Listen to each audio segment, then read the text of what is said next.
Hello friends, मैं हूं अवधेंद्र यादव। बहुत सारे हमारे सिटीजन्स को ये कंप्लेन होता है कि ऐसा स्टेट क्या कर देता है जब इनका स्पीच या एक्सप्रेशन वायलेशन हो जाता है, जो कि इंडियन कॉन्स्टिट्यूशन हर किसी को परमिशन देता है, ग्रांट करता है कि आप स्पीच कर सकते हैं, सोचने की फ्रीडम होती है। जो हमारे प्रियम्बल में भी लिखा हुआ है, तो वो सारी चीज़ें इनकॉर्पोरेटेड हैं कि हम फ्री स्पीच कर सकें, जो सोचते हैं उसे एक्सप्रेस कर सकें, आइदर रिटन फॉर्म या वर्बल स्पीच कर सकें। तो मैं आप लोगों को ये बात बताना चाह रहा हूँ कि क्या क्या चीज़ें आर्टिकल 19 के अंतर्गत हैं जो हमारे सिटीजन्स उसको एंजॉय कर सकते हैं। आर्टिकल 19 जो है वो हमें फ्रीडम देता है कि freedom of speech and expression, हम अपनी बात बोल सकते हैं और उस पर एक्सप्रेस कर सकते हैं। To assemble peacefully without arms, बिना आर्म्स एंड एमिनिशंस के कुछ गन्स वगैरह लेकर के हम प्रोटेस्ट कर सकते हैं। अगर गन्स वगैरह ना लिए हों, विदाउट आर्म्स हैं, है ना, तो हम पीसफुली प्रोटेस्ट कर सकते हैं इस स्टेट के पॉलिसीज़ के खिलाफ। ठीक है। टू फॉर्म एसोसिएशन और अ यूनियन, हम एसोसिएशन फॉर्म कर सकते हैं, यूनियन बना सकते हैं, जैसे कोऑपरेटिव सोसाइटीज़ हैं।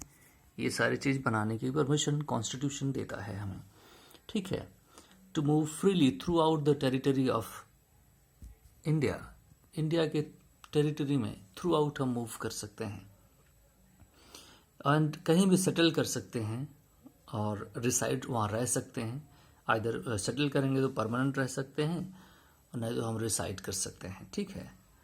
और किसी भी प्रोफेशन को हम प्रैक्टिस कर सकते हैं, कोई भी ऑक्यूपेशन कर सकते हैं, ट्रेड कर सकते हैं, बिजनेस कर सकते हैं। ये सारी चीज़ की फ्रीडम जो है वो हमें राइट टू फ्रीडम, जो हमारे यहाँ कॉन्स्टिट्यूशन जो कि फंडामेंटल राइट्स है, आर्टिकल 19 में इंश्राइंड है। ठीक है।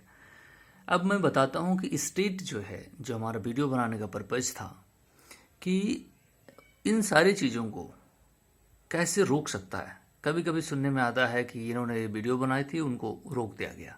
ठीक है। जैसे अभी कोई राठौर है, जो मुझे नाम याद नहीं आ रहा उसका, वो बड़ा अच्छा इस कमेंट करती है, political comment.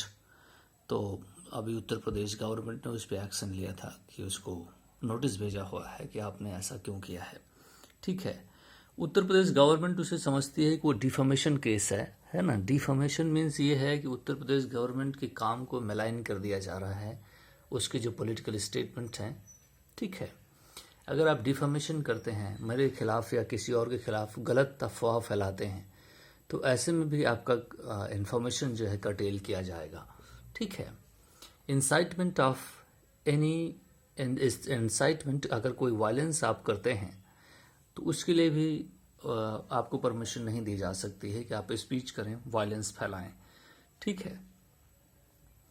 Contemplation in relation to contempt of court, अगर आप कोर्ट की अवहेलना करते हैं, जो कोर्ट डिसीजन देता है हमारे यहाँ, आप उसको, अगर वो सही है ना, अब मैं इस पर एक वीडियो बनाऊंगा आगे चल के, अगर वो बिल्कुल सही है तो आप उसे प्रेस कर सकते हैं, उस पर कमेंट कर सकते हैं। अदरवाइज अगर आप गलत उसको डिफेम करते हैं तो आपको कंटेम्प्ट ऑफ चार्ज हो जाता है, अदालत की अवहेलना करने का चार्ज।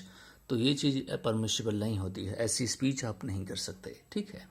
अगर आप डिफेमेशन करते हैं, जैसा मैं पहले बता चुका हूँ, ये बहुत ही संगीन अपराध है कि किसी भी आदमी को हम गलत तरीके से। और दूसरी चीज़ है कि हमारे पास डिसेंसी एक वर्ड है, डिसेंसी और मोरालिटी। अगर आप किसी की डिसेंसी और मोरालिटी को चैलेंज करते हैं, जैसे पोर्नोग्राफी जो है, या हमारे प्रोस्टिट्यूट्स जो हैं, उन्हें रैंडम सोसाइटी में घूमने की परमिशन नहीं होती है, क्योंकि वो अगेंस्ट द सोसाइटी है, सोसाइटी के जो मोरल्स फैब्रिक हैं उसके खिलाफ है। ठीक है। तो आप ये समझें कि मोरालिटी को भी हमारे यहाँ, क्योंकि घूमने की परमिशन यूँ ही नहीं दी जा सकती, कोई नंगा ही घूमे। ठीक, मोमेंट है, तुम्हें परमिशन है, लेकिन ये आपको मोरालिटी जो स्टेट की है उसे रखना होता है। और पब्लिक ऑर्डर जैसे इश्यूज हैं। पब्लिक ऑर्डर मीन्स आप कोई डिस्टर्बेंस नहीं कर सकते। अदरवाइज 144 एक होता है RCRPC में 144, जिसे स्टेट इसको कंट्रोल करता है। फॉरेन रिलेशन कंट्रीज के साथ डिस्टर्बेंस ना हो। अगर आप ऐसा करते हैं किसी फ्रेंडली नेशंस के लिए, जैसे हम इजराइल के लिए करते हैं, है ना, फ्रेंडली, या रशिया के लिए करते हैं, तो फ्रेंडली रिलेशन अगर है तो उसके ऊपर भी आपको कर्टेल किया जा सकता है। Relationship of security of the state को आप चैलेंज ना करें। आपकी जो स्पीचेस हैं वो सिक्योरिटी ऑफ द स्टेट को चैलेंज ना करें, अदरवाइज आपकी आवाज़ को दबा दिया जाएगा। Sovereignty and territorial integrity of India को चैलेंज ना करें। ये चीज़ें अगर नहीं हैं तो आपकी स्पीच और एक्सप्रेशन बिल्कुल वैलिड है, उसे रोका नहीं जा सकता। Thank you very much.